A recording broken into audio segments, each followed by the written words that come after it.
გაფარჩაკებულმა და გამწარებულმა ოპოზიციამ მიმართა თავის ძირითად პროფესიას, რაც არის პროვოკაციები და ეს დღეები ვხედავთ, რომ მიდის პროვოკაციების კასკადი და სხვადასხვა ადამიანებს ხვდებიან ზოგს ამსახურებთან, ზოგს ქუჩაში, ზოგს სახლში უვარდებიან და აყენებენ შეურაცხყოფებს და მაქსიმალურად ცდილობენ, რომ ადამიანებს თავი დამცირებულად აგრძნობინონ და 1000 სიბინძურეს ეძახიან ადამიანებს. ვინ არიან ეს პროვოკატორები? აი ეს ტელეფონებით რო დარბიან და ადამიანებს რომ მივარდებიან და შეურაცხყოფებს რო აყენებენ და მერე თან პოლიცია კივია, თან რო აი გვიშველეთ. ვინ არიან ეს პროვოკატორები, ხო?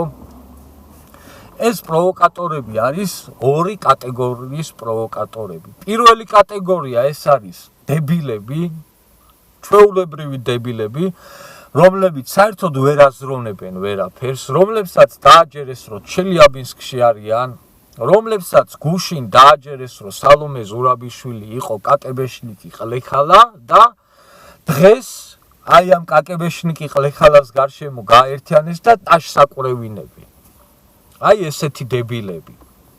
მეორე კატეგორია ამ პროვოკატორების არის გაბოროტებული, გადედამოტყნული ადამიანები, რომლებიც ძალიან კარგად ათვიცნობიერებენ, რომ ბოროტების მხარეს არიან, ათვიცნობიერებენ, რომ ბოროტებას ჩადიან, მაგრამ იმდენად არიან შესული აი ამ ბოროტების ხიბლში, რომ არ დაეძებენ არაფერს, ოღონდ ვინმე სადმე აი შეურაცხყოფა მიაყენონ და რაღაცა საზიზღრობები ეძახონ, იმიტომ რომ ბუნებაა მაგათი.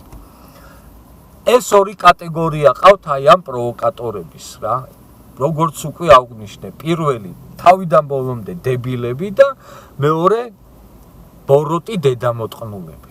და აი ამათ აკადრებინებენ უკადრებელს და 50 და 20 ლარზე ზევით ქვევით ატარებენ და რასაც ავალებენ და რასაც ეტყვიან, იმას აყვირებენ და იმას აკადრებინებენ.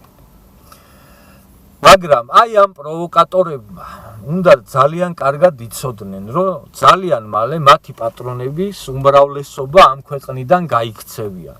თუ არა და აგერ ნახავთ ყველა კარგად.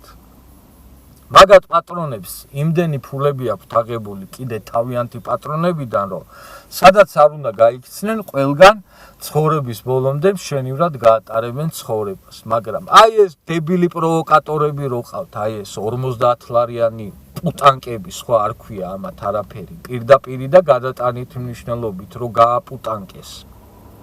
ესენი სადაპირებენ გაქცევას, ეგ მაინტერესებს, ან სადწავლენ ამ 20 და 50 ლარობით რას შეაგროვებენ, ძალიან მაინტერესებს. ამათ ხო მოუწევთ აქ დარჩენა ამ ქვეყანაში და იმდენს შვებიან და იმდენს აკეთებენ, იმდენ შეურაცხყოფას გვაყენებენ უმრავლესობას ამ ქვეყნის მოსახლეობის, გვეძახიან ჩმორებს, რუსების ტრაკის მიმცემებს, მოღალატებს, ბნელებს, 1000 საზიზღრობას, ხო? მერე რანაირად უნდა იცხოვრონ ჩვენ საზოგადოებაში აი ამ ხაჯებმა ამათ, როცა ამდენი შეურაცხყოფა აქვთ მოყენებული, ხო?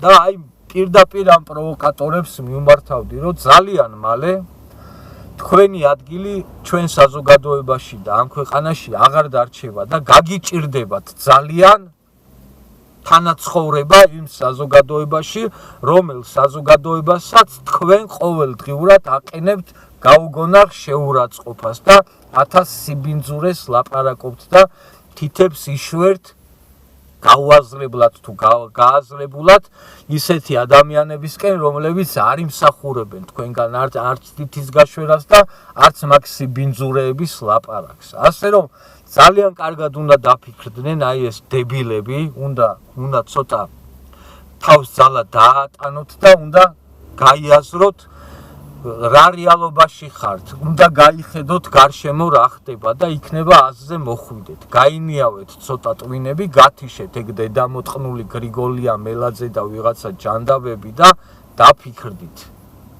დაფიქრდით, რას დაგამსგავსათ დედამოტყნულმა ნაცებმა, რა დღეში ხართ და რას გავხართ. აი ამაზე უნდა იფიქრონ ამ ნაბოზარმა პროვოკატორებმა, სხვა ამათ არაფერი არ ქვიათ. ეგენი არ არიან კარგი ხალხი და კიდევ ერთი. ამათი პატრონების მთავარი მიზანი აი ამ პროვოკაციების არის ის, რომ იქნება როგორმე ვინმე ისე გამოიყვანონ წყობილებიდან ამ შეურაცხყოფებით, რომ ამას რომელიმე აი ეს დებილი პროვოკატორი ემსხვერპლოს, რომ მე ამას რაღაცა ამაზე ააგორონ და მე ამას რაღაც უმართავი პროცესები მოყვეს და იქნება ამით მე ოპოზიციამ სათავისოდ რაღაცა გამოადნოს. აი ამისთვის წირავენ ამ დებილებს, ამაც და მაგასაც ვერ ხვდებიან ეს დებილები და ღმერთმა დაგვიფაროს, რომ მართლა ვინმე ისე გამოიყვანონ წყობილებიდან, რომ რამე სასწაული და რამე უბედურება რომ დატრიალდეს ამ ქვეყანაში და ეს რო არ მოხდეს, ამისთვის ხელისუფლება და სახელმწიფო უნდა დადგეს თავის ადგილზე და დროულად უნდა კონდეს რეაგირება ყველა ესეთ ბინძურ პროვოკაციაზე. წინააღმდეგ შემთხვევაში ამას ადრე თუ გვიან მოყვება რამე რაღაცა უბედურება და ძალიან არ მინდა რომ ესეთი რამე მოხდეს. მიუხედავად იმისა, იმსახურებენ ეს დებილები თუ არ იმსახურებენ თავის გატეხვებს თუ შუბლის გახვრეტებს თუ როგორც გინათ ისე დავარქვათ. თვითონ კი იქაჩებიან, კარგად გვახსოვს წარწერები, ხო 84 ტყვია კეფაში და ხოცი უნდა მოკვდეს და ის უნდა გადაკვდეს, მაგრამ მათი მისამართით არასდროს ეგეთი განცხადებები და ეგეთი გამოსვლები და მოწოდებები არავის არ გაუკეთებია და ღმერთმა დაგვიფაროს და სწორედ მაგიტომ ვართ აი ამ ფარჩაკებზე უფრო კარგები და უკეთესები და უფრო მაგარი ტიპები, რომ აი ეგეთ ფარჩაკობებს არ უკადრულობთ, რასაც ეს პროჭები კადრულობენ ესე.